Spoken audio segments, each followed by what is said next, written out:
Welcome back, everyone. It's racewalk time. We've got another great week of results from last week's 22 meets, including the Millrose Games, which serves as the USA 1 Mile Championships to work our way through. All the races, again, are 1,500 meters unless otherwise noted. And we've got 17 additions and updates to the national performance lists, including 4 US #1 performances and lots of awesome athletes to highlight today. If you watch our social media accounts, you may have noticed the new addition to our merchandise catalog, our women's Superpower shirt. Check it out along with our other gear and help support the channel with your purchases.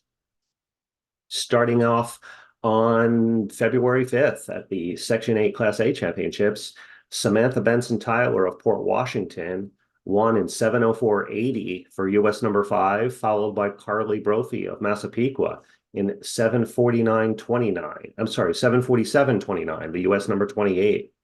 Following them were Rachel Lee of Jericho in 7:47.55 and Veronica Scherer of Massapequa in 7:48 even. Veronica's time is the US #29, so congrats to her. On 2/6, the Section 3 Class AA and A champs, all the teams there decided not to contest a racewalk, and that's regrettable. But then moving back to Section 8, they had their Class B championships, and Alexa Zohar of Calhoun won in 9:16.79. On the 7th, we have both meets for Section 3, the B1 and B2 meets, and the C and D championships. All the coaches decided that their athletes were not important enough to allow them to racewalk. So shame on those coaches. Moving to Section 1, the Class A champs, Sophia Polson of Suffern won in 8:09.6, and Suffern also had a 1-through-5 sweep to help lead their team to the win in those championships. Section 8 held its Class C championships, and they were won by Julia Wang of Cold Spring Harbor, who finished in 7:29.92 for the US #12. Louisa Ludmar of North Shore she was second in 7:30.07 for the US #13. Going to the PSAL Manhattan Championships on the 8th, Lan Guo of Hunter College took that race in 9:33.40, and I apologize if I did not pronounce her name correctly. On the 9th, the PSAL Bronx Championships were won by Veronica Kanachova of the Bronx High School of Science in 8:31.84. Section 9, we had the Class B Championships won by Taisia Moki of Red Hook in 8:55.88. Going north to the Wayne Finger Lakes Champs, that was won by Charlie Dickinson of Harley Allendale in 8:14.59.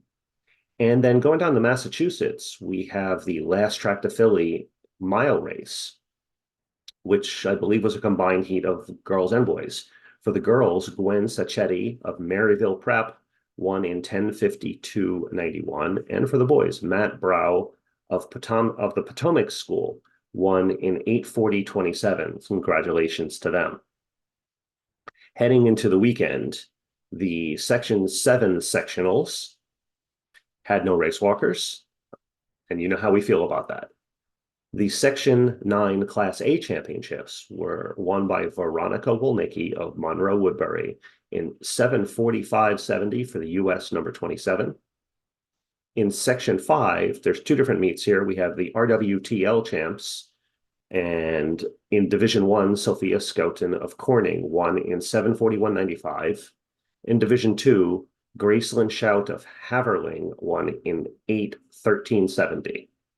The other Section 5 meet was the Monroe County Championships, won by Desolate Dubois of Brockport in 7:09.82 for US #7, followed by her teammate Riley Carletta, 7:34.17, which is US 15. And third was Jessica Sweet of Rush Henrietta in 7:50.79.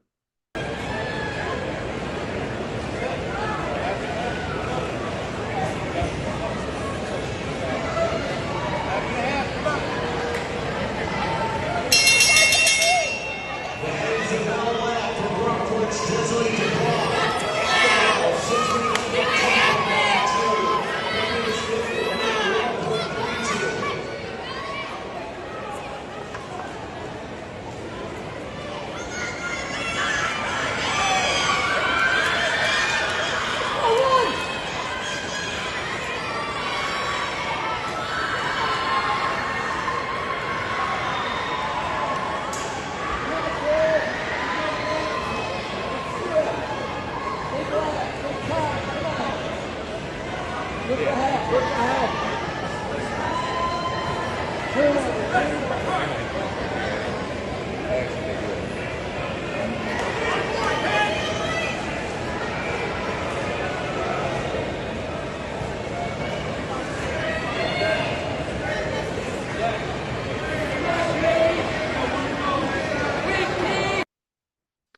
to the AAU 14 and under national championships, which was a 3,000-meter race.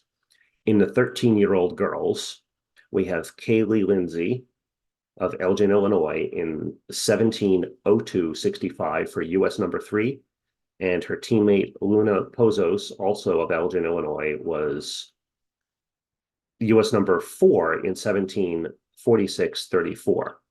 For the 14-year-old girls, Mia Salisbury, also of Elgin, won that race in 22:30.09. Congratulations on all those All-American awards.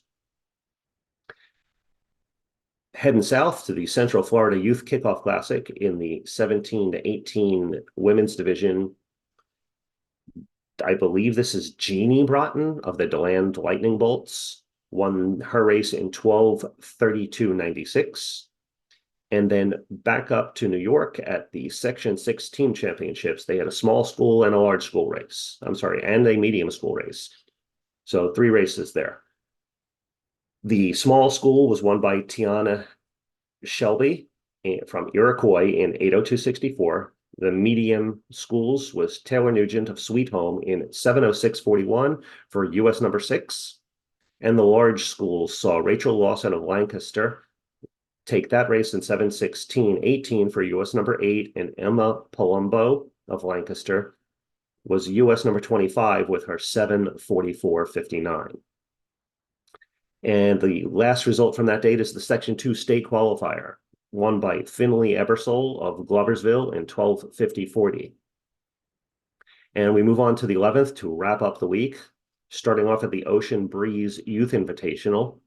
In the 15 to 16 division, we had Victoria Chu of the AOC Ambler Track Club in 9:28.54, and Jack Clement, also of AOC, both winning their races, and Jack finished in 9:15.83.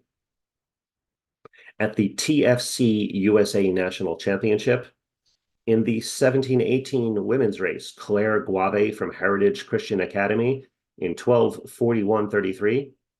The 15 to 16 girls was Aaliyah Watson of East Cobb in 11:59.94, and the 13 to 14 girls was Carolyn Scott in 11:53.52. Over to the boys, 17 to 18 division, we have Nick Page of the TFC USA team in 10:56.46, and in the 13 to 14 division, Joseph Gillenwalter III from the NOLA Rush in 9:12.77. Wrapping up the week, we head over more to a professional meet, the World Athletics meet, the Millrose Games, where that 1 mile race serves as the US championships for men and women. And the tradition of that meet is that there's always at least one high school athlete in both races there, and they usually do pretty well for themselves. This year was no different. Starting off with the men, for no other reason other than their race was earlier, Colin Graham of Dumont, New Jersey, he finished 6th overall in 7:03.67, and he passed the 1500 in 6:34.89. Both of those times are US number 1 performances, so congratulations to Colin. And then on the ladies' side, last but not least, we have Maddie Morgan of Episcopal in Texas, in the Houston area. Come on, Ange. No, she gets coached by my coach. She came through in 7:14.26 for 4th place overall, and her 1500 split was 6:43.64, which also both are US number 1 performances. For Maddie's time through the 1500, it would have her in the top 10 or so for all-time performances if she already didn't have a time on that list, which is significantly faster from last year. So again, congratulations to Maddie and to Colin and to everyone else who had great weeks. If you have an opportunity, please take a look at the merch through the link below. Thanks for watching. Please subscribe to the channel, and we look forward to seeing you again in a couple of days.